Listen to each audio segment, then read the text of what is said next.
Bugun Kondor firmasi shartnomasi yakunlangan mijozlariga o'z bonuslarini berishni boshladi. Ahror aka, Kondor kompaniyasi bilan necha yildan beri ishlaysiz? 2 yildan ishlayman. Siz moyi sifatli uchun ishlaymiz shu yo'q. 2 yildan. Endi bundan bag'iga ham olib ketamiz endi xudo olasa. Ahror aka, nimaga aynan biz bilan ishlaysiz?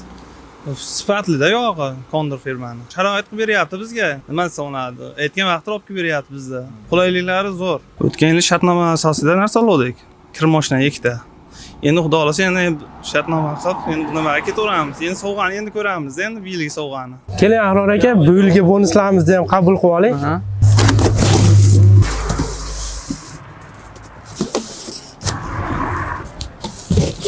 Ahror aka, mana bu yilgi shartnomamiz tugadi. Xudo xolasa bu yildan keyin ham yanada bundan-da ko'proq narsalar uchun shartnoma qilishingizni so'rab qolamiz aka. O'tgan yil aka 2 ta kir mashina olgandingiz, bu yil esa bitta gaz plita va bitta konditsioner, 12 talik konditsioner olyapsiz aka. Aka, keyingi shartnomalarimiz ham bir davom bo'lsin aka. Bo'ldi aka.